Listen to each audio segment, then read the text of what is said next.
Hello and welcome to another episode of Conversations with the Dom with myself, Chief, and Moineau. Hello. Today we have asked our readers to submit some questions, whether it's about us personally or about issues they're having in their relationship or some questions about Kink and BDSM and DS. I have a spreadsheet with a lot of questions. I think we've got about 60 questions here. We probably won't be able to cover them all in this because that'd be like a minute each, so I don't think it's practical. But we will split this into multiple episodes. This is episode 1. I'm going to go down the list in order. There will be some repeats in here as well. But hopefully you find it very useful. And if you did send us a question, thank you very much. This podcast contains frank discussions about sex, kink, and BDSM.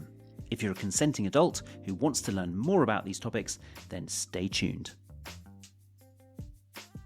You're listening to Chief from kinkyevents.co.uk.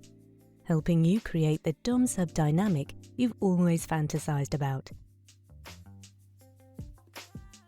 There are some lovely questions in here, and every time I do something like this, I'm really grateful for everyone who listens and goes on to Kinky Events and reads the articles, because it's just nice to connect with you guys and see what you're struggling with. Yeah, there are some lovely things to say, mainly about Moineau. I deleted all the hateful ones about me. No, I'm actually surprised we didn't get any hate mail. No hate mail. No hate mail at all, so that's a lovely thing. So we will begin and start reading them through. But before that, you had a chocolate thing you wanted to do? The chemical composition of chocolate and all of the different polyphenols and molecular compounds within chocolate affect infatuation and lust and feelings of bonding hormones. And of course, everyone kind of knows that chocolate is an aphrodisiac, or that's the saying. But there's like scientific backing to that. And there's a very fun, complicated chart that I read in a book, Secret History of Chocolate, which is an academic text on chocolate. And it's fascinating, but it's probably not going to interest anyone who isn't a medical herbalist or who has a passion for chocolate. So I will withhold. Maybe that could be your spin-off episode. It's really, the only criticism I have of that book is the fact that the cover, unfortunately, of the cacao bean on the cover, it does look like a prolapsed anus. And when I mentioned that to my colleagues, they all agreed that unfortunately that is exactly what it looks like. So they chose the wrong cross-section of the cacao beans, and then they made it look like it's seeping latex sap, but they turned it red, and so the whole thing's just a bit of a bloody anal mess. fissure. Yeah. Right. It's the same with tossed. There's a salad bar called it's Tossed. Similar. And it actually used to be called tossed salad, and tossed salad is, I don't know if you have it in America, but it's an English slang for licking someone's ass. Yeah, and, Urban Dictionary. And if you look at so tossed salad alone is a strange name to call your salad bar, but assuming they did it on purpose, it's now just called tossed, maybe because they realised, but it's still tossed in English, means wanking, basically. But the logo, have a look at the tossed logo, it looks like an ass. Anyway, so on with the questions. First one. My partner loves being dominated whilst giving oral. What are some tips to make her feel more dominated and under my control during oral? Jay, when you're giving oral, what can someone do to make you feel more dominated? That's helpful. Yeah. If I am giving a blowjob, sometimes it can feel a little bit like I have too much, that I'm in the driver's seat. I have too much control. I'm supposed to be the one in charge of the pace, in charge of the motions. And of course, I do like to have my mouth on you. It's one of my favorite things ever. And so I don't mind sometimes, but it doesn't really put me into that much of a submissive mindset. It does in the fact that I'm using my mouth, but having to make the decisions and to think about my pace and to think about what next, that can sometimes be a little bit almost too dominating. I'm the one who's doing the action to you. So it's helpful if you have your hands on my head or gripping my hair to control the pace, or if my hands are restrained behind my back, for example, or if I have to sit on them, if you tell me that I can't touch you unless I'm using my mouth. So, because sometimes I grab behind the thighs or I grab your bum. If somehow I'm restricted in another sense, then that's helpful to feel dominated. And also the position, like if you're kneeling and I'm Yes. standing, Yeah. the other way is you're lying on the bed with your head over the edge. So you're looking up at the ceiling, head over the edge, and then I'm standing. But then that, for me, feels that I would classify as face fucking and not as giving oral. It is still oral, but it's not giving oral. It's being used for oral. True. That's yes. So I think, face fucking, obviously it feels very submissive because then... Maybe if I'm telling you what to do as well. Yeah. If I'm saying faster, slower. Yeah. You don't often, though. No, I'm more thinking for his question, if you want to give instructions to the person. But restraining their hands or grabbing their head. The other thing I do is hold your hair, Yeah. but it's just so it's far enough so your tongue can't reach the tip of my cock. Yeah. I don't like that, but I like that at the same. It's like a pleasurable denial. It's frustrating in the moment, but it makes it more of a game. What are the pros and cons of being in a DS relationship and not living together? If you considered living together in the future, how do you think your dynamic would be affected by that? From David. There's definitely pros and cons. The cons are that we can't do some of the more involved high protocol stuff. We can't do more MS type stuff. It limits the outside the bedroom type stuff. Scheduling, or anything having to do with some ritual that is based off of a schedule, that goes out the window. Yeah. You can have a remote schedule. It doesn't work as well. Yeah. So there's quite a few cons when you're trying to do that sort of stuff. What are the pros? The pros are when you do see each other because you've had that space, it can be more exciting. I think that I find really challenging not living together. Each time it takes a little bit longer to just get back into the rhythm. We have to reacquaint ourselves with each other's bodies and with the dynamic energy that we typically have. And when we haven't seen each other for, like, if it's been longer than usual, sometimes I've noticed that it's a bit slower for us to find that rhythm again. And especially because if let's say you only see each other on the weekends, you've only got 2 days. And what if you're not feeling horny on either of those 2 days? It happens all the time. Whereas if you're seeing each other 7 days a week, there's probably more likely that at one time during the week you're going to both be in the mood. Yeah. So lots of cons. Pros. I think it's really healthy to have time that you are by yourself. I don't think I could be feeling submissive all the time, like in that role all the time. Some submissives would disagree with me, but I like feeling like I am in control of things at work, or that I'm doing well and that I'm capable and that I can make choices in my life and feel rewarded when I make good choices. So it's nice to have my time away where I'm able to feel like I'm doing all right in life. Does that make sense? Yeah, it's definitely more challenging to do more intense stuff, I think. If you spend too much time with someone, then it's very easy to get lazy as well. So I think it's just about trying to keep the balance and find exciting new different things to try and to do. We very often fall into a rut of just doing the same thing, and then maybe our intimacy or sex kind of fall to the wayside. When we get it back and have a little spontaneous moment, it feels fun and it feels like, oh, okay, we still got this. Yeah, I think that's gotta keep as things much fresh. we can give on that one. I don't have anything else to add. Keep things fresh, roll a dice. Yeah, there's definitely some other questions very similar to this. Okay. I think the next one, in fact, I've recently found my dominance has just vanished and I'm finding it very frustrating. I don't dislike being dominant, but it's like my drive of force has just gone. Have you experienced anything like this, and what could it be? Yes, 100%. I actually made some notes on this one because the same things happened to me. I remember 10 years ago, my sex drive was just so high. And so I do think for me, age has played a part of it. I think naturally my sex drive has just gone off. I think the novelty wears off. I also really like new things and I get turned on by new things. And so if we don't try new things, again, it's harder. Then I've also added pressures of life, fitness. My fitness has certainly decreased.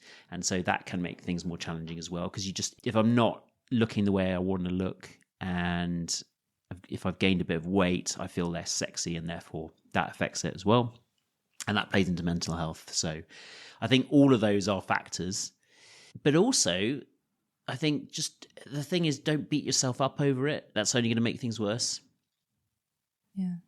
Well, I guess some people are, but don't think that being a dom means being dominant all the time. And it's difficult because, again, the word dominant, it means so many things to different people. Don't think you have to be like this stereotypical porn dom 24/7. Yeah. If you're not feeling it, you're not feeling it, then that's okay. If you're with a partner who's then saying, not helping you or being like, oh, why aren't you being dominant today? Then that's a conversation you need to have with them, because they shouldn't be putting pressure on you like that. Anyway, that's my take on it. What do you think? Yeah, I think there are also seasons to consider. I think people do neglect the actual like seasonal changes that do happen biologically, socially. It's very common to have interest wane a little bit in winter when you're feeling sluggish and tired and cold anyway. And then guess what? As soon as the sun starts to come out a little bit, as soon as you hear the birds chirping, you know what all those birds are chirping? They're chirping, fuck me. They're all trying to get laid. And humans do that a little bit too. As soon as spring rolls around, we all have a little bit more energy, pep in our step, and want to have more physical involvement and to bond a little bit more. And then it dips and wanes throughout the year. Yeah. So, like, realize that, yes, it may be slow at the moment, but it's very natural for there to be a seasonal progression to these things as well. Yeah, 100%. Winter in the UK is hard. I also find when I've been out with friends and I've had a good night and I feel energized, I am then more turned on, not because of the friends I've been out with, just because I'm feeling more confident in myself. And I'm like, oh yeah, I was able to talk to people and they seemed to like what I was saying and we had a good time together.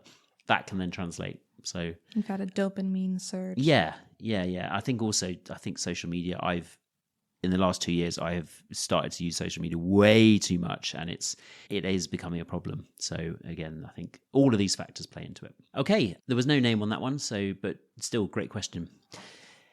Bobby Carrot 33 asks, otherwise known as Bobby Heart Double 3 heart. times, or Mega Heart, or is it an ice cream on its side? No, it's a heart with an extra heart behind. Okay, right. Two-way heart. How do you bring up kinks with a guy who doesn't know anything about them? Well, there's Not at all. There's an article on my website called Go On and Search for How to Talk to a Partner About Your Kinks Without Fear.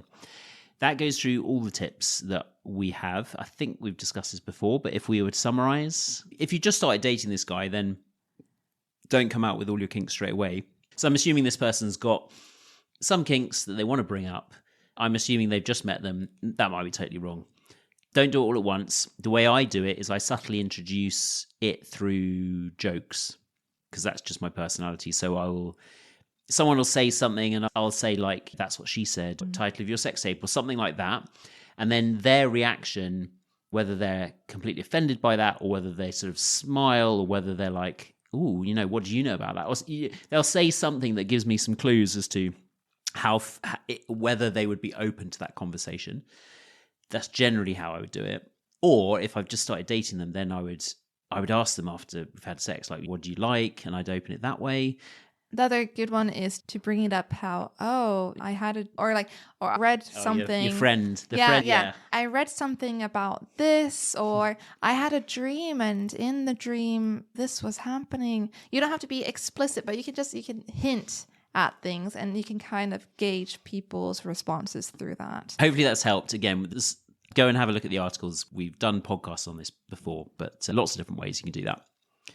All right, question 5. I recently started talking to someone who claims to be pretty kinky. I tried getting them to tell me about their kinks, but they shy away. I opened up about some of my more extreme fantasies and it sparked some good conversation. Then I said to them, basically 99% chance you won't scare me off. They replied, yeah, but the 1% is a bitch, isn't it? Oh, no. I sent them a link to your kink menu and nothing on there fazed them. How do you approach a situation like this where a potential partner doesn't want to open up about kinks on the far end of the spectrum? And how do I prepare myself for the answer? The fact you say you recently started talking to them, why should they open up to you? If you've just met them, why would they tell you their deepest, darkest secret straight away? You have to wait and you have to build trust. You have to show them that you are a trustworthy person and you're not going to go and use this information against them. Also, do they want you to know about their kink? Maybe they're embarrassed by it or they don't want to reveal it.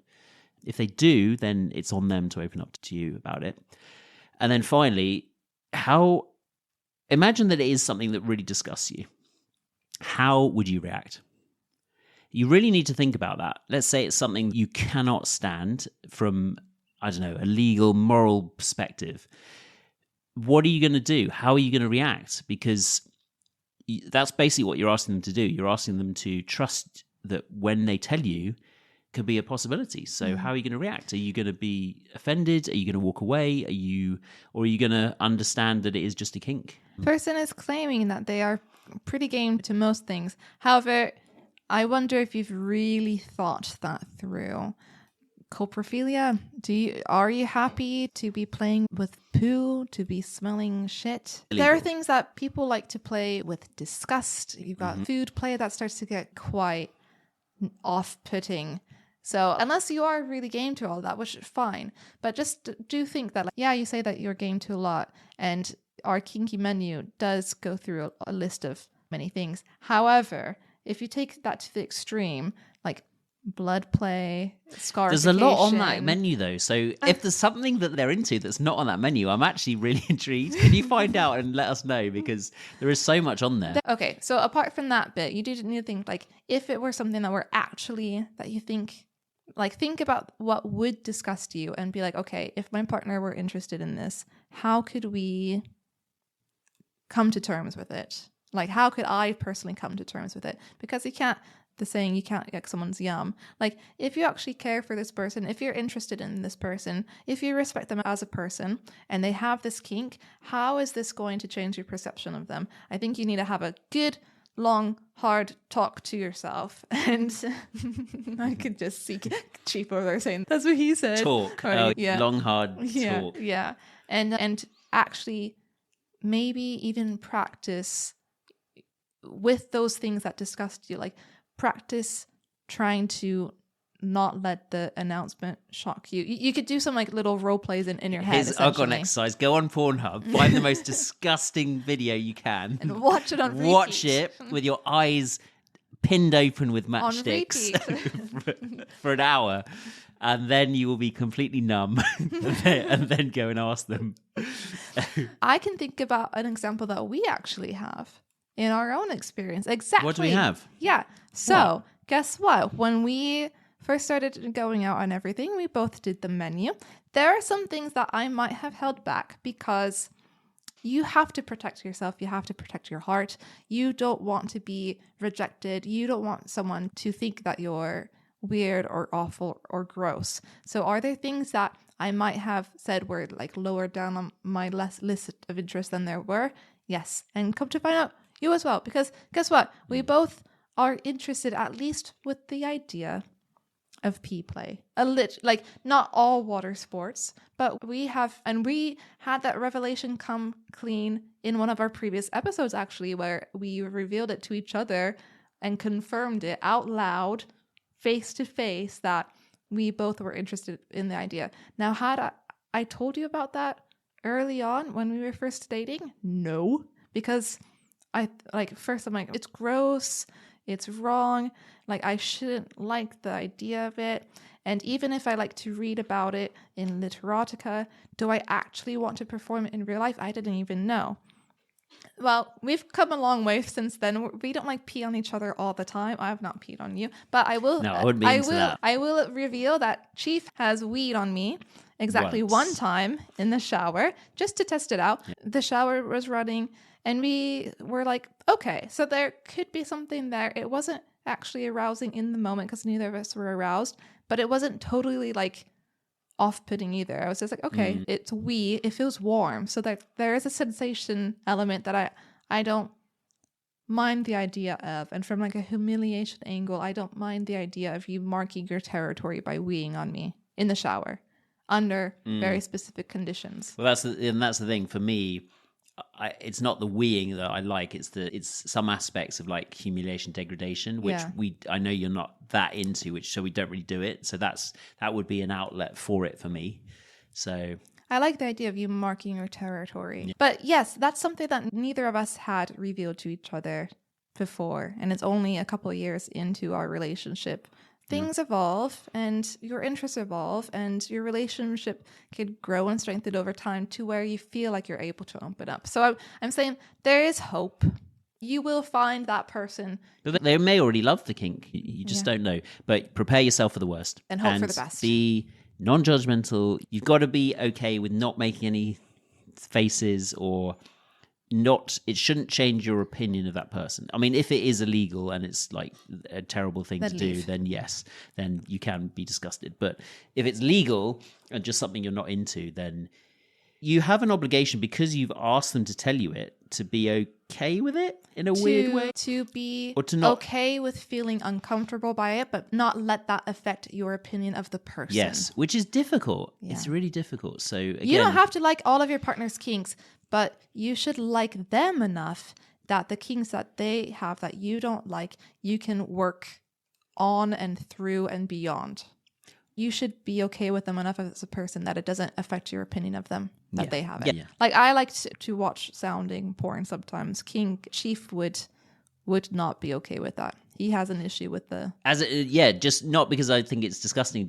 I can't stand like needles or anything like that. Because all I can think is the pain of how painful it would be. So it makes me like squirm. And I wouldn't want to do it in real life either because of the risks involved in terms of a health. But it doesn't just... It makes me feel bad, but not because you enjoy it. It's more just like getting an injection. I feel exactly. So there's no chance it's ever going to happen, and nor do I actually want it to happen. But it's a kink that I have. There's a health and safety element to it. Just not with me. No, I don't mind watching other people stick things into their urethra, but you have to think about health risks. Yeah. Well, like peeing, I would like to pee in a vagina. Yeah, I think that would be really interesting. Or in an arse. It's really hot, but because of medical reasons. But it messes up your flora. Yeah. Bloody flora, killing all the kinks. Kink blocked by the flora. All right, not the butter. We're not talking about the butter here. That would probably make it easier. That joke is only going to land to people who know flora margarine in the UK. Butter. I did actually use butter as a lubricant once. Side tangent. What? I went on holiday. And what were you wanking? I didn't have any lube. Oh dear. I didn't have any lube because I put it in my hand luggage. I'd bought a nice big bottle of lube, put it in the hand luggage, completely forgot about the 100 milliliter rule. No. And they were like, "Oh, what's this?" And pulled out this massive tub of lube. And I was like, "Oh." Your extra large container of lube. So I was like, God damn. I wasn't embarrassed. I was more annoyed that I just paid like 20 quid for it. Yeah. So anyway, I was there with butter, I think, which is a terrible lube. The smell. Yeah. But a nicely moisturized penis. Yes, which also reminds me at school, another side tangent, a guy was using conditioner. How do you know this? Because it just went around the school. As things do. Well, it was a boarding school, so he had gone to the matron because he'd been using conditioner to masturbate. And I think conditioner like strips off. So it kind of made his cock a bit raw. I think it had stripped off some of the skin. I don't know. I didn't ask. He was probably just wanking so much that he stripped his skin raw. It's probably Oh, dear. Oh, the stories I could tell you. And it wasn't me, by the way. This is the my friend. Convenient friend. My friend. Called. Right, next one up. How do you deal with feeling like you're not meeting the mark as a dom? And how does Moineau help lift you up in times of need? Bryce from Oklahoma. I think we've kind of discussed this later. Don't beat yourself up. It happens all the time. I have to remind myself constantly that a dom is not what you see in porn, and we're humans. We have so many different emotions that you can't always be in that headset of a dom. I think that's kinky events. I really started it for normal couples. Normal as you can get, but normal people who aren't super into BDSM and kink. Like, it's my target audience, and because of how I run my relationships, it's something that we enjoy and we do, but we're not like going to fetish clubs every evening. We're not deeply in the scene, as it were. I'll say that we are not defined in our roles as dominant and submissive. We are when we are playing the role, but realize that it is an extra layer of our personality that we are letting shine through, and it is one that we allow to take a backseat when the rest of life shows its head. Yeah. It's not something like I do not define myself. I don't call myself a 30-year-old submissive. I was so thrilled when I finally reached 30. I mean, that's a tangent, but like I was so pleased when it was my birthday because I was like, finally, no one can use my age against me. Like I've reached adult age where it's like no one can excuse me for being a 20-something-year-old. I'm like, I am 30 years old and I've earned it. God damn it. Also, peak horniness for women around that age, which is a shame because men is like 18. So and we're a bit mismatched. I'm 42. So yeah. But can you imagine if we had our same sexual horniness peak at the same time? We would be at it like rabbits. I think it's probably good. It makes me feel bad though, because I know I can't always give you as much as you want. I think that intimacy comes in many ways, shapes and forms, and I do not feel dissatisfied with what we've got. And that's exactly how I can lift you up when you're feeling Tell me a bit lies low. that I want to hear.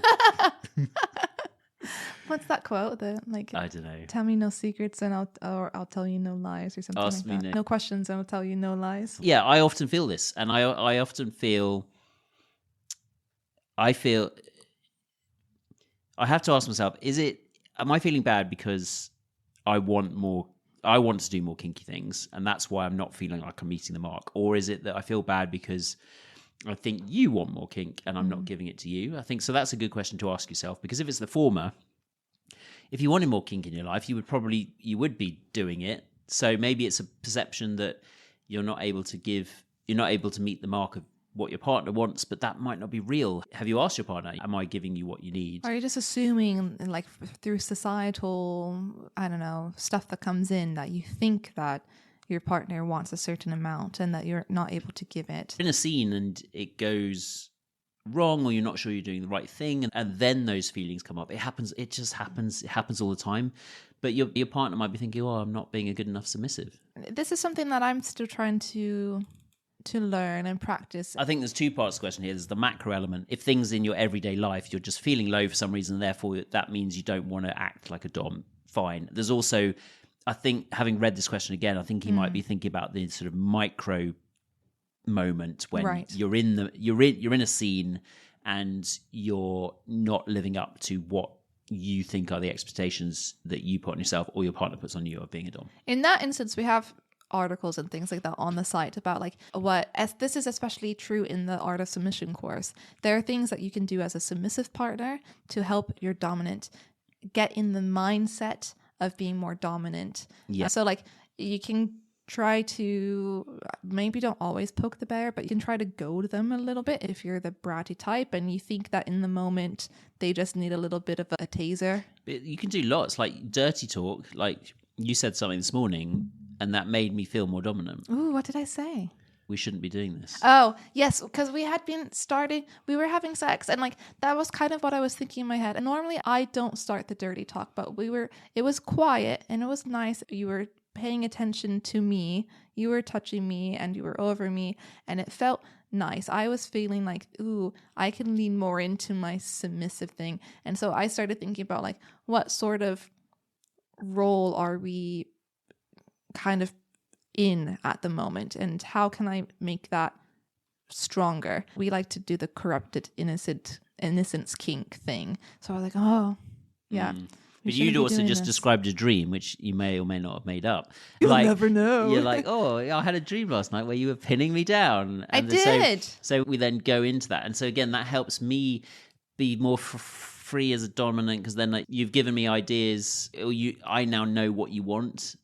So we were able to lean into the role play a little bit from that. So those are things your partner can do to help you out. But encouragement as well. Just your partner needs to give you feedback on what they like and what's working. And afterwards, like, oh, when you did that, I felt really submissive. Those things really help. So hopefully that's helped. Lots of different ideas there. But ultimately, don't beat yourself up. There's no such thing as a perfect dom. There's no such thing as the typical way a dom should work. this podcast and the website is really just about being you, but introducing elements of DS in a way that works for you and emphasizes the personality traits you already have, not trying to shoehorn in the stereotypical dominance thing. I think that's how I'd describe it. Okay, there's actually quite a few questions like this, so this one is very similar. How do you develop the skill of becoming a dominant when deep down you feel like a fraud? I love being a dominant and the idea of it. It's a huge turn on, but I'm not experienced. And even though I've tried slowly over time, deep down I feel like I'm not this person. And even things like dirty talk, I feel like I can't own and it comes out kind of off. How do you develop that? Thank you. It's exactly what... Animal? Yeah. Oh, sorry. I thought you said anal. Sorry. No. I mean, everything we've just described applies. There's a reason you like it, and therefore... If the idea of being dominant turns you on, then you're dominant. You probably are dominant, but just not in the way that you think you need to be. You don't have to be some smooth talking, 07, dark, handsome, suit wearing multimillionaire with a fluffy white cat to be a dominant. You can be, and I'm not saying that you are, but I'm just saying, like, you can be... You can have a hamster as a pet. You can wear 5 strength prescription glasses and be a dominant. Yeah, and you say... It's because sometimes when I do dirty talk, or I've tried to do audio porn, I've recorded it and I've tried to put on a dom voice, and you always laugh at it, and you're like, this is so stupid, and you don't like it when doms do that. Your natural voice when you are turned on is incredibly sexy and incredibly dominant. And then when you're thinking about like laying it on thick, it feels so disingenuous that it doesn't turn me off, but like it just pulls me out of the moment because I know that's not how you are. And so why are you doing some like high school theater drama right now when I'm already attracted to you as you are in this moment. Yeah. You are sexy, you are dominant. Oh my goodness, when I can overhear you in your business meetings over Zoom or something, and I hear you speaking to your colleagues, there are many a time that I feel myself getting a little bit turned on. And it's just because your dominance, your natural dominance is coming out. And I'm like, fuck, he's attractive. Like he is in his element. And because you're so in your element, it makes me excited. So you don't have to be the stereotype of whatever. Yeah, that's the key. Work with what you've got. If you try and shoehorn in something like I try and change my voice, it just comes off as inauthentic, incongruous, because the other person, if you've got to the point where you're doming someone, they probably know you, and therefore anything you do that's fake or acted out is probably going to be they're going to sense it. That doesn't mean that you can't practice stuff. Dirty talk, yes. Like I remember when I said something to you. It felt awkward this morning when I started the dirty talk. As soon as I said it, I was feeling awkward. Yeah, but it turned me on. Yeah. So it does feel awkward. Yeah. I also said, this was ages ago, I used the word pee-pee. Yeah. It completely ruined the moment. Because we were role-playing, I was like, no, please don't. Well, exactly. But it's never a word that I would ever use. It worked in the role play, but it didn't work in the moment. Yeah, but I thought I'd heard you use it before, and we were doing a bit of age play, so I thought I'd use the word, but obviously I got it completely wrong. These things happen. It's just, you got to laugh about it. Yeah. I like the phrase, like, it's not meant to be solemn when you do this. You can take it seriously, but that doesn't mean solemn. Have fun with it. Enjoy it. Yeah, have fun with it. If you're overthinking it and you're being like, I've got to develop this personality, I've got to speak in this way, and I've got to do this, and I've got to be an expert in spanking, it's like, just stop. Like, take the bits that you enjoy. You've got to enjoy it as well. If you're not enjoying this, why are you even here? Like, honestly, if you are struggling with some aspect of kink, but you actually want to improve yourself, great. If you're not actually enjoying it, and you're doing it solely because you think you should or because you want your partner to be impressed with you or something, you need to really reevaluate things because this should be something that you find rewarding. This should be something that you find rewarding. And if you don't, guess what? You're welcome to live a completely vanilla life, and no one needs to look down on you, and you don't have to look down on you like that. You know, like, you don't have to be kinky if you don't want to be kinky. Yeah. I think most people listening to this are of the kinky variety. Yeah. But in case you're like listening to this because your partner thinks that you should be a dom and you don't know that you should be, you're welcome to just that's actually the next vanilla. Question. Oh, so okay, we will great. get to that. Perfect. I run a kink podcast. I feel like a fraud. Like it just, everyone feels a bit of an imposter syndrome. So that's just how it goes. Sometimes I think, oh, I haven't done enough kink today. So who am I to get on a podcast and talk about it? I haven't been to any events, so who am I to get on here and tell you how to do it? Chief's just doing it for the money. I wish. Oh, God, I wish there was more money in kink. There's really not any money. Everyone who's in kink has no money because we're all neurotypical and can't hold down a job. You said neurotypical. Oh, sorry, neurodivergent. There we go. Neurodivergent. There we go. Yeah, there is no. If I was doing, I mean, I'm not gonna lie, I get some money from it. But look, if I wanted to get a lot of money from this, is not the. You're not going this to is not the your industry day to job. do it. No. There actually is a question about Findom later. Okay, so great. So yeah, moral of the story is take the bits of dominance you like and think you are good at now, and just lean into those, and don't worry about the rest of it. It will probably come. And if it doesn't, and find a partner who's attracted to that, not the dom you are pretending to be or want to pretend to be. You could be the world's best spanker and then fail in everything else dominant, and you'd still be considered a dom. Yeah. If you solely want to be like a one-trick wonder, do it. Yeah. Go for it. Yeah. Yeah. Own it. I think my definition of dominant is, I think the purists would probably not like it. The purists would be like, oh, he's a dom, has to do these certain things. I take a much more liberal approach, much more. It's about just having fun and introducing some elements of power play where you're the one in charge. But it can be done. You can have a dominant energy, and that dominant energy is all about caring for someone. Keanu Reeves. Apparently he's so nice, right? The nicest person ever. You see him on the tube and the subway and giving money. What would Keanu do? Gives everyone, all his like crew watches and stuff. So he's got a very caring energy, but I would still say he's dominant.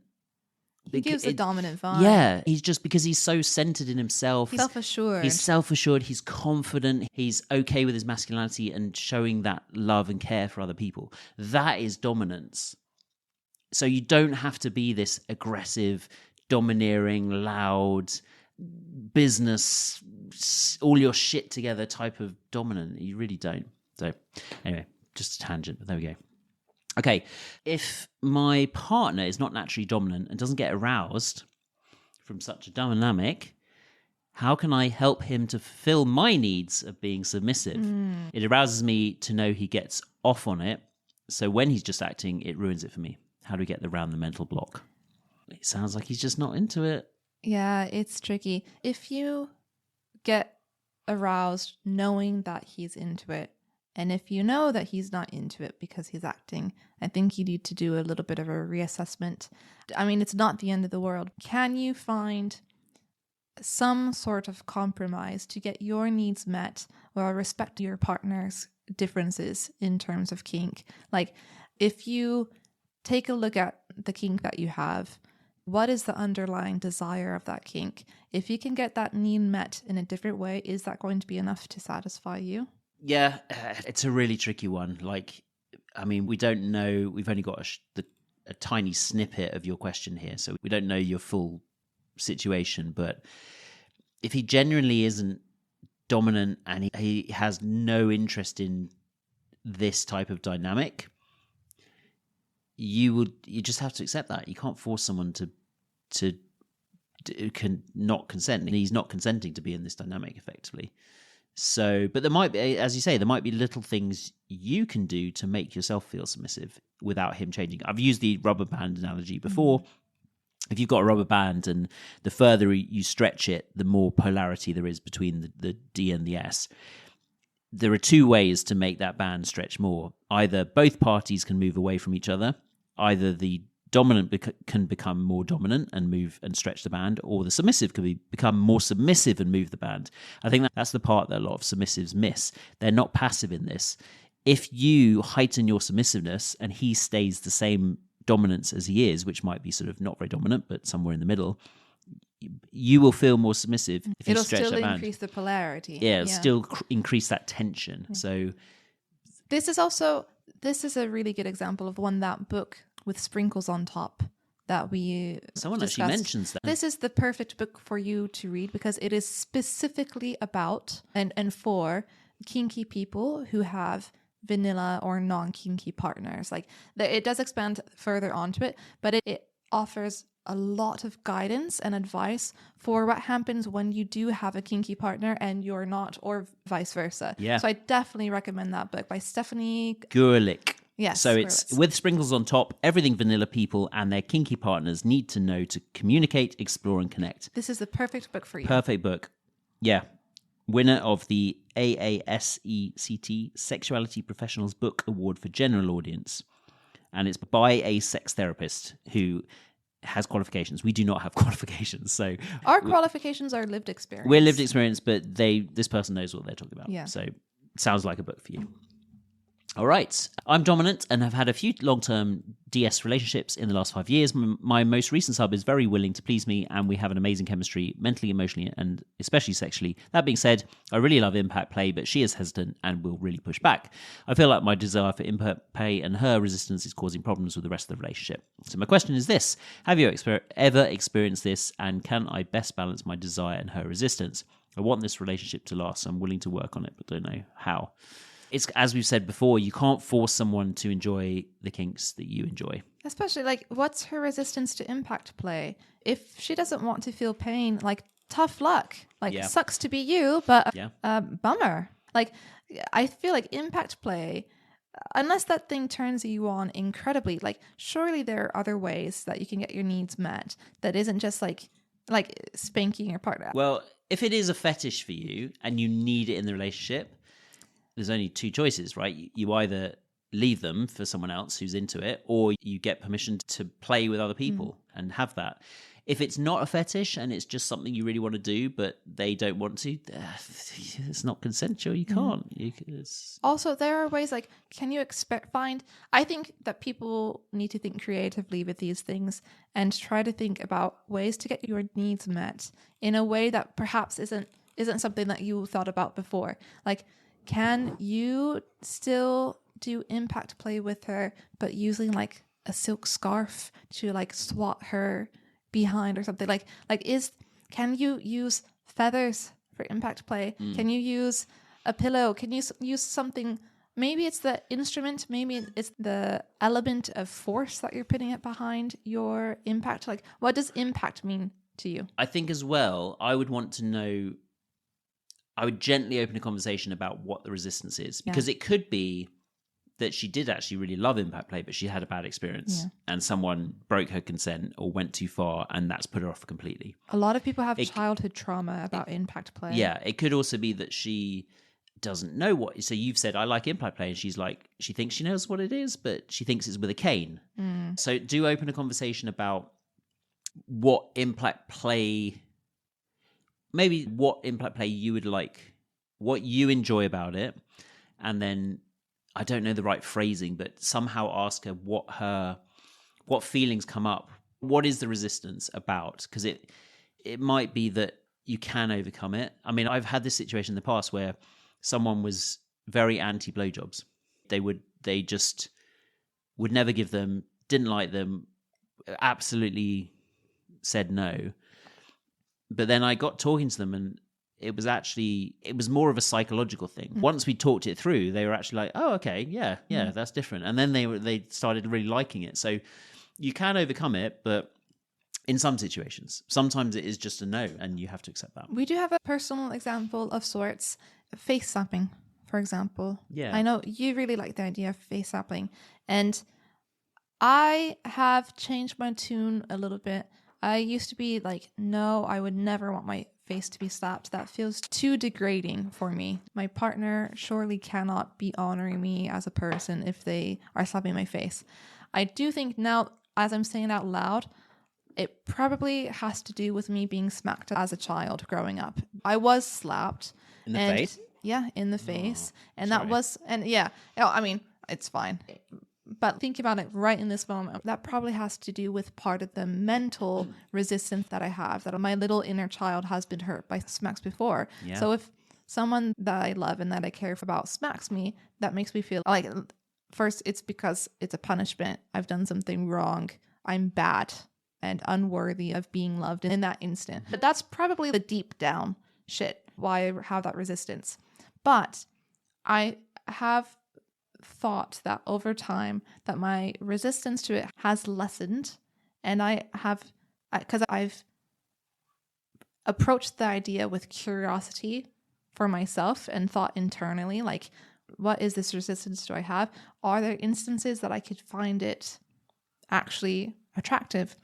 And I've determined that yes, actually, that there are some specific instances that I wouldn't mind having my face smacked, because if it's in a way that feels possessive, like if you're trying to kind of show me my place, but in a way that like I can still feel the care in there, even if it's in an aggressive moment.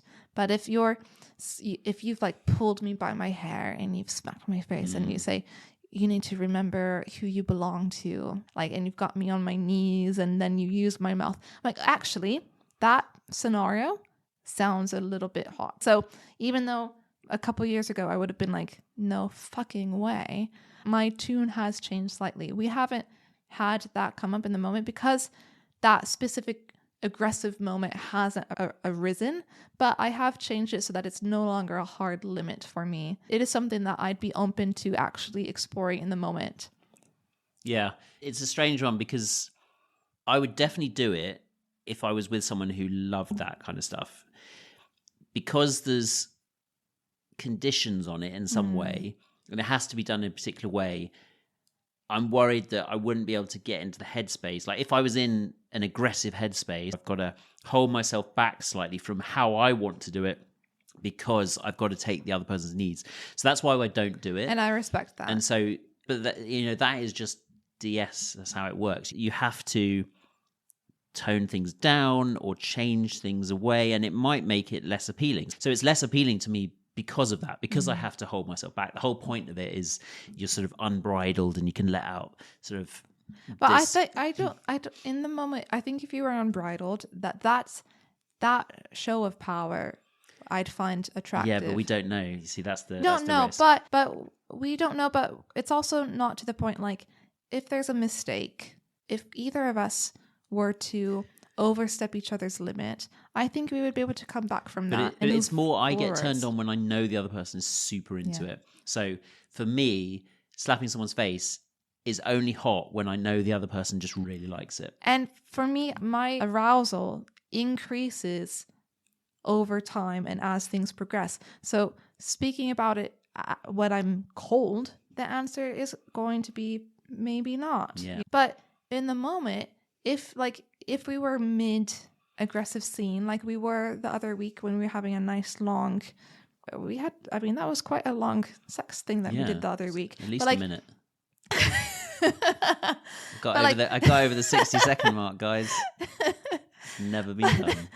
I think that is that something that's a question that could be asked, being like, or does it pull? It pulls me out, yeah. And also, you don't want to be again. It's the whole should you be renegotiating a scene in the middle of it? I know. It's just like it's good to discuss the idea this, though. It goes back to the weeing as well. If I was able to like I would love to slap someone in the face, wee in their mouth, but I would have to know that the other person really likes that because otherwise, part of me wouldn't enjoy it. Yeah, and I think I can enjoy it, but I need to know why you want to do it. Exactly. But the thing is, I don't need to know why, in the moment. But beforehand, I need to know that, you want to smack someone in the face and wee in their mouth because you feel like I watched some porn once and it was hot. Something it just made me feel. I don't know why. I don't know what it is. Because that show of power means that your partner respects you enough to be able to do that, or. Yeah, I don't know. We've talked. Yeah, that's the sort of theory I've had before of why I like domination. I don't know what it is. If And any- I haven't tried it, so I may not even like Yeah. it. But it was just really hot in this one. I think we porn can saw. try it one time, but we just need to know that. I couldn't because I know you're not into it. But that's the thing. I'm saying that. That's the thing. It doesn't turn. It turns me on because that is the other person's kink, and it's because it's new and I've not done it. Yeah, that's fair. So that it's like the kink for me is just trying new things with someone who is going to get super aroused by it. Yeah. And therefore they are aroused by me because I'm the one doing those things. You to are them. more of an experimentalist. Yeah. And you do like that element of experimentation. Yeah, 100%. So yeah, for me, it's not necessarily the activity. It's the fact that I'm able to, as a people pleaser, I'm able to give the other person that experience, and it's new for me. It could be any activity. I think that's what it is for me, really. Hopefully, this little discussion that we've had can be helpful to other people about like how you can discuss kinks or differences in kinks with your partner and still like learn and grow in the situation. Also, like listen together. We've had lots of emails of people from, well, at least one, people who listen. Okay, I made it up. We haven't had any. No one ever emails. No, but people listen to this like on the drive, in the car, and it just, hopefully, because we're discussing this stuff, you will then be able to discuss it as well. How does it feel for a woman when the man starts to lead more and become more assertive through BDSM? On this journey with my wife, I feel I'm not assertive enough, as in she is accepting of most things, or I feel she wants me to be even more assertive or dominant. Can't seem to talk much about fantasies, as she says she doesn't really have any, but loves when I do anything. I think we've covered a lot of this. Yeah, This again, is is from that Terry and Joe in perception? Ireland. Yeah, it could be your perception. If she's sort of open to anything, then she might just really love the fact that she's helping you explore. Does she maybe have difficulty in vocalizing what it is that she wants? Have you filled out a sex menu with her? I feel like the place to go with this question is to explore a sex menu. Also, bring up the conversation in a way that is organic and one that actually asks if this is something that they even want to develop as well. Because you ask, how does it feel for a woman when a man starts to lead more and become more assertive? Well, for me, that feels hot. yeah, if the person's into it, it'll feel hot. If they're not into it, it'll feel like very strange and uncomfortable. It sounds like she does enjoy when you take a little bit of control from that question. So great, keep it up. But I'd say you need to start communicating. This sounds like you guys just ask her haven't what talked she likes. about. Ask her what she likes about it. Like, ask her if what you've done recently that she found attractive. If you find that it's difficult to speak face to face, there are ways around that. You could write it out. You could send voice notes to each other. You could just share porn with each other and be like, I like this bit. I don't know why, but this one is the one that I found interesting. There are ways to get around it, but I would say like communication is just something that you have to practice. Yeah. So you need to just communicate. Yeah. Good luck. How do I bring more dominant energy into the situation? You say that the energy you bring is more important in a scene, but how does one radiate dominant energy? I think we've covered this. If you're into this, there will be some parts of you that are dominant. Focus on those. Forget about everything else. Don't try and be something you're not. But a simple example is a kiss. When you kiss someone, there are so many ways to do it. You can do it. I don't know why you're smiling. Because this is your just like the rubber band. This is like your go-to. But I agree because it's true. It's simple to, and people won't have listened to my other podcast. But yes, if you have, you're probably sick of me saying this. You can kiss someone tenderly. You can kiss them lovingly. You can kiss them aggressively. You can when I say energy, that's what I mean. So practice when you're kissing someone. How would you do that in a dominant way? And by dominant, that could mean different things for you as opposed to me. This is a good plug for your book as well. Sensational Scenes. You talk a lot about how to bring that dominant energy and how to apply it with very practical methods and approaches. You talk about how you can increase your power, your presence, etc., etc. There's so much you can do. Yeah. There's the classics like moving more slowly and talking more confidently, but those are again the stereotypical things but just self-assuredness and being confident in who you are is a very dominant energy to bring to something. Yeah, I don't have a easy way of explaining it. Yeah. Hopefully that helps a little bit. bit. Psych yourself up. Listen to a playlist that gets you pumping. Look at yourself in the mirror and say, "You the man." Like, you can do it. Yes. All right. Hopefully that's helped a little bit. My partner is interested in BDSM. I too am not vanilla, a lot more experienced, aware of the resources out there. She is a sub/brat, and I am a pleasure dom. We have had a few light sessions, and I give her weekly tasks. We are LD. Long distance. Yeah. We have excellent communication in and out of the bedroom. One issue I feel is that she wants everything to be spontaneous. However, everything I read about BDSM, especially once we get into impact play, is it's best to have things planned and talk in advance. My question is, how can we have spontaneous sessions with a bratty sub that may or may not be playfully resisting, and I have play toys set out in advance? Perhaps to make it simpler is, how can I set up when she is spontaneous in the mood and not lose the mood? You have to talk beforehand, I think. In this instance, you guys, if you guys are both into it, but she wants to feel like it's a little bit more spontaneous, then you guys have to have a discussion out of your role and make sure that you're both very clear on what your boundaries and limits are. And then within that, like, when can you instigate play? Is it possible that you could start a free use sort of agreement?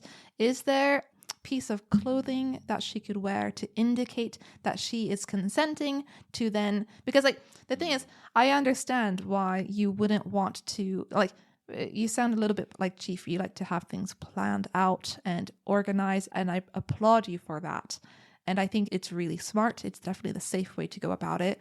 But, like, how can your partner feel that passion and that fire if she knows that you've planned for it? It sounds like that's what the mismatch is happening. So I think you need to both kind of sit down and be like, okay, when can we actually do this? It doesn't have to be fully planned out. You could just say, you're long distance, but I'm assuming if you're doing impact play, you at some points you meet up. Yeah. But like, you could say, okay, well, on Saturday night at 7:00 we're gonna do an hour scene.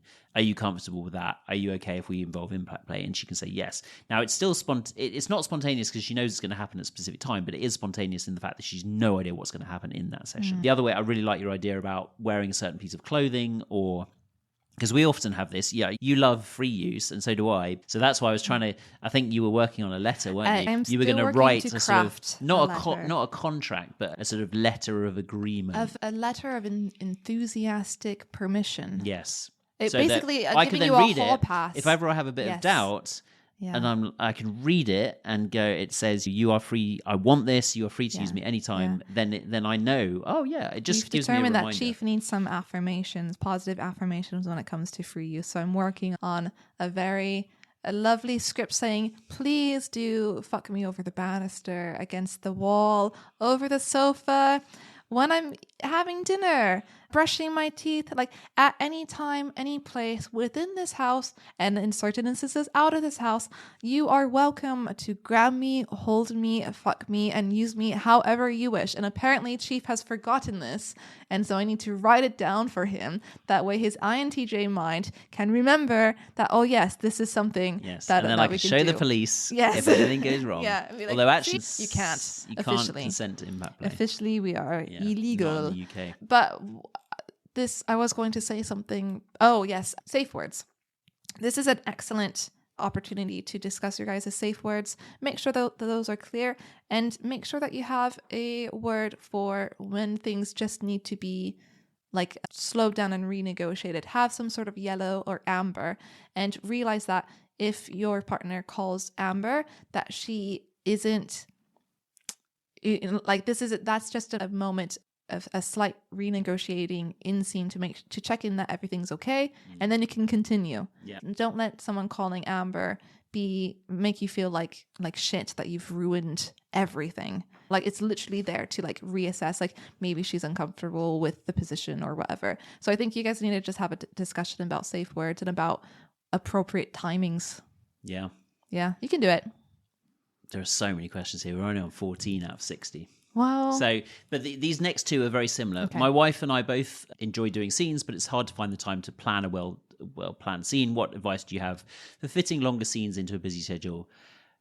It's just planning, just like anything. I don't think we can say much more on that. If DS is a part of your life that you want to keep and that you value, then you will find the time. And sometimes that does literally mean scheduling it in. Like, if you want to be a part of that, then you need to make the effort and do it. And you both do. Does that maybe mean rethinking that dinner with your friends that you had planned later on in the week? Like, find the time to do it if you both want to do it. Yeah. And don't think you have to do longer scenes. Yeah. If it doesn't work for you, don't do it. It's not a part of being a dominant. They can necessarily. drag on. Yeah. Recently, my wife wanted to be dominated, but I had not planned a scene ahead of time. So I did some kind of spontaneous things that I thought she would like. She enjoyed it. What do you think of spontaneous domination when you've not had time to plan a scene? I mean, 95% of what we do is this. So yeah, love it. As long as you're working within each other's boundaries. Yeah. There you go. Yeah. It's fine. It's actually, I find it incredibly rewarding and satisfying when we have little moments of spontaneous affection and intimacy and sex and DS creep in. Maybe we're on the sofa and you just do one little action that, like, for me, it's almost feels like it's nice that we've gotten to the point where that can occur, and then we just continue and move on with the rest of the evening. Yeah. Do you know what I mean? Like, it's like a comfort kink. Yeah, I prefer, although I talk about scenes a lot, most of the things we do is like regular sex, but with dominance in it. The times we use toys and set up a full scene, it's on the rare side because time, because planning, because all my toys are hidden away, and I've got so many of them, honestly, that I can't find the one I want because they're all tucked away. So yeah, it's just what it's about living. If you don't have a dungeon in your house, then it's the way it goes. Oh my God, we had the most the best sex the other week, and it involved some really dominant kissing from you, like to bring up your kissing thing again, and that kind of like you were using that to turn me on, and it totally worked. And then we were in the shower, and like it was so hot and it was so sexy, and the actual acts that we were doing were rather they weren't anything fancy. There was a little bit of spanking that got in there like right towards the end, but for the most part it was just like general sex. However, there was an element of fire there that was just like so arousing, and you didn't use any sort of special toys, but it was just like the way that you gripped my hair and the way that you were kissing me and the way that you were touching me. It was incredible. It was so hot, and it was just normal sex at the end of the day. No toys included. Yeah. Fire, energy, passion, flair. I feel like I can't engage in sexual activities without there being some form of romance involved. But since my tastes sexually lie in BDSM, I'm tentative and unsure about how to reach out to people. So do you have any advice on how to find a partner, or when to bring it up when you're talking to a possible partner? First of all, there's no reason you can't have romance in BDSM. They're not mutually exclusive. Amen. Yeah. Secondly, how do you find a partner? The same way you find a regular partner. So there's two routes. Either you go the kinky route, you find someone, you go to kinky events, not my website, the actual kinky events, munches, kinky events, swingers parties, everyone there is kinky, and then you meet someone and then you start dating them. Or you go the regular route, you just do normal dating. And then, as we talked about earlier, you slowly slip in the fact that you're in. This is just my way of doing it, as we talked about before. I kind of subtly slide it in there, and if I get a positive reaction, then I know it's a route forward. So that's how I've met pretty much all my partners. I have a bit of a theory, and especially if you're thinking, if you like romance, if you value romance in your life, I think that you need to focus.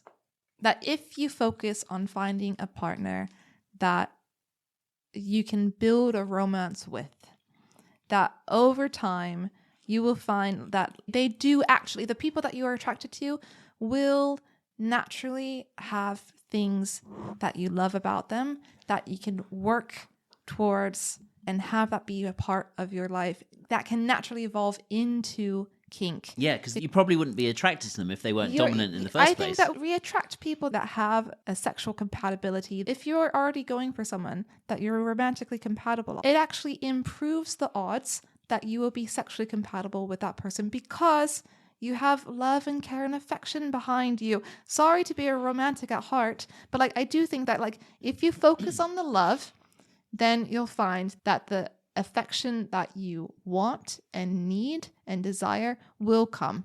And it might still take work. And it is possible to have a mismatch in sexual compatibility, especially as relationships grow and people develop and change and they have their fluctuating sexual desire. That's all a part of it as well. But like, there's nothing that you can't, that you can't heal and get over with love. I think it's more likely that if you have been dating someone and then you get on with them, you trust them, it's more likely you can then introduce kink to them and they will be accepting of it and actually accommodate it, versus going down the kink route where you might just get used as a kink dispenser because you're into that, and actually then finding the romance aspect is a lot harder. You might be physically satisfied at first, but then you do hear like it unfortunately does happen in the kink world more so than other. I think that you get into a sort of dynamic and one person or both are wanting something out of it that the other person can't provide or won't provide.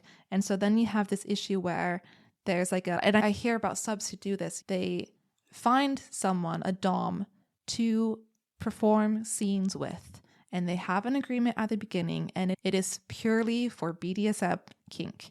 And then someone catches feelings when the other person had made it explicitly clear that was not the purpose. And unfortunately, that is on the person who catches the feelings to realize that, to accept it, and to then let that person go. Because the thing is, they told you.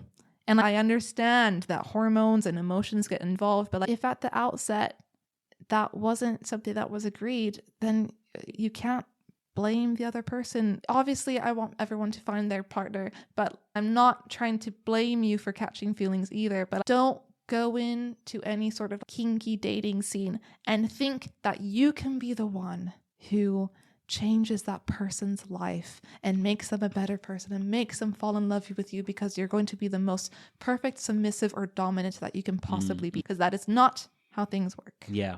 Sorry. Yeah, and I don't think I've met any of my partners ever at a kinky event or a munch. Yeah. People who go there tend to munches differently, but like certainly swingers parties or sex parties, they're just there for that night. Fine. If you want the purpose is. If you want to try being spanked by someone randomly, then that's the perfect opportunity for it. And I'm not saying this is always the case because I know plenty of people who have met partners at those events, but me personally, I have the kind of personality where it doesn't work for me. I'm much better when I meet someone one-on-one in a regular situation and go that route. I think also it depends on like some people their sexual interest is almost wholly separate from their romantic interest. And because they're able to look at those needs separately, they can satisfy either need and not entwine them. I think for many people, it is the case that your sexual interest is wrapped up with your romantic interests. So it's something that you could grow and develop, but I think you need to do it from the romantic side and not from the sex side.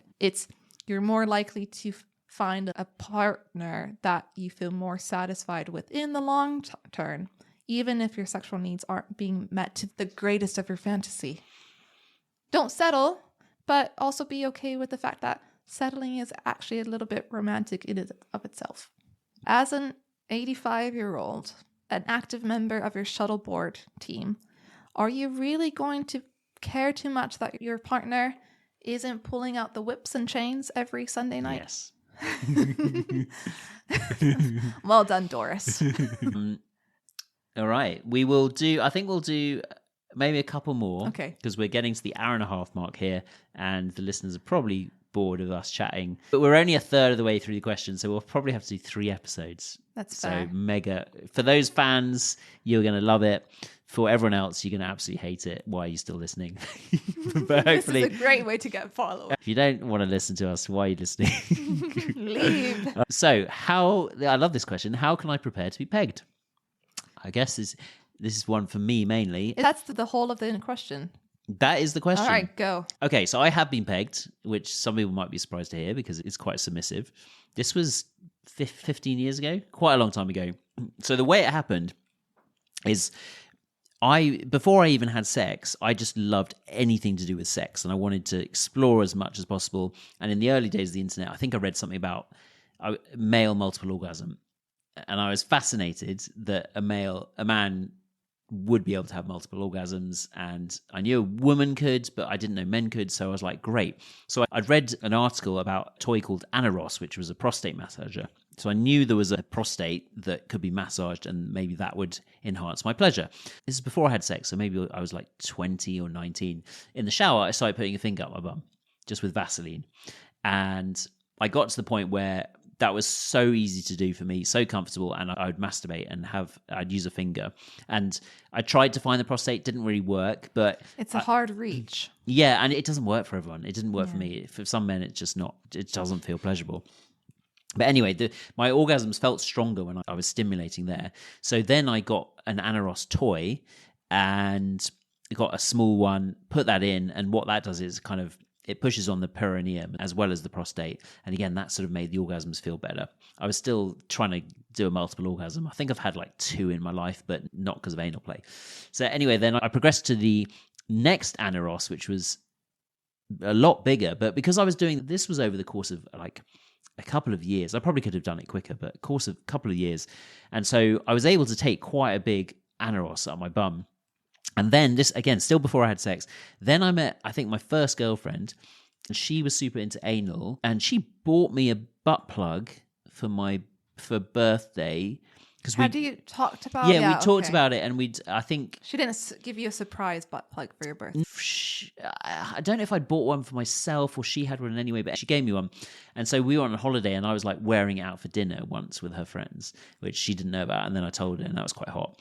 So yeah, for like 5 years or so, I just become really comfortable with it. I could wear it for, not that one, but I was comfortable sticking things up my bum because of the solo pleasure.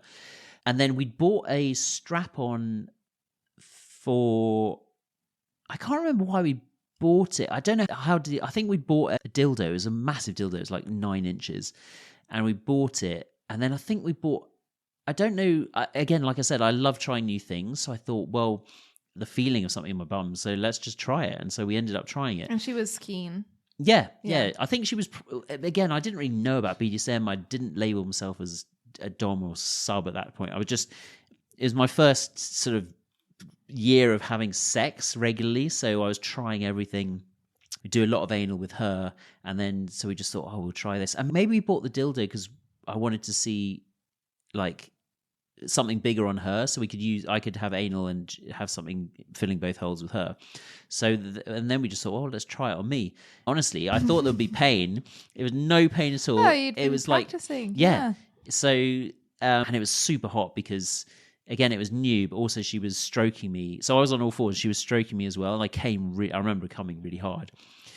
Never done it since. I've used butt plugs since, but I'm like out of practice now. I don't think I could even put a finger in there without it being sore. Why didn't you repeat the experience of the pegging? Yeah, had the novelty worn off?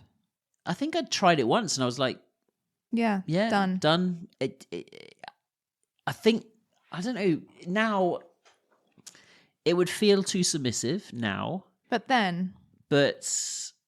yeah, I don't know. I don't know.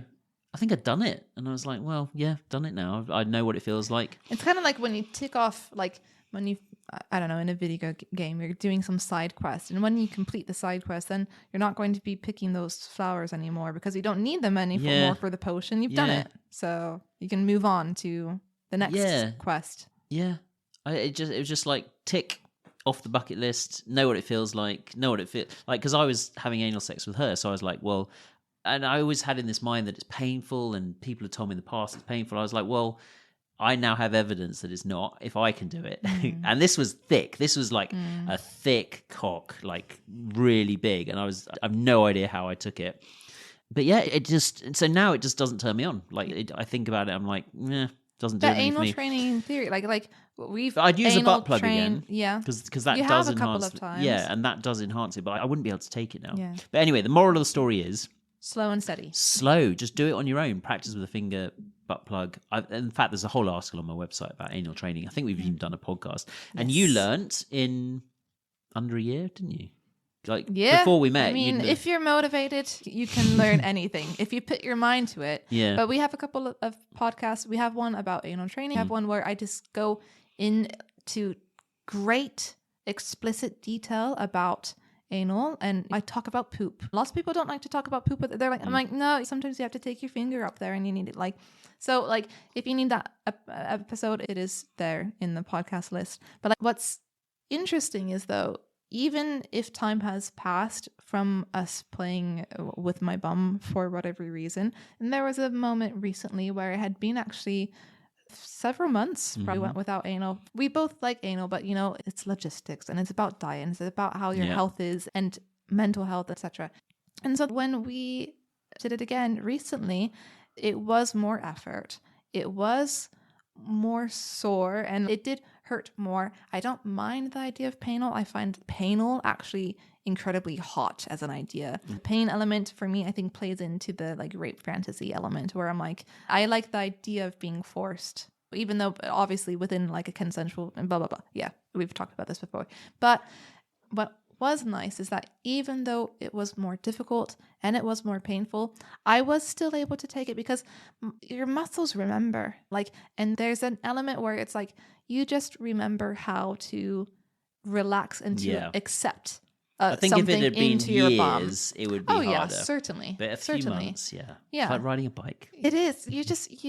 It might take you a little bit longer to get going down that hill, but once you get going, you'll be fine. But if you're going from nothing to someone's going to peg you really hard, that's going to be Definitely a struggle. not, yeah. Don't do that. Unless you like being You need to play with your hurt. bum first, certainly. Yeah, get to know yourself. 1 finger, 2 fingers. Also, lube. With anything bum related, you need to lubricate. Yeah, and clean. Well, we won't go into the hygiene of it. But so that is it.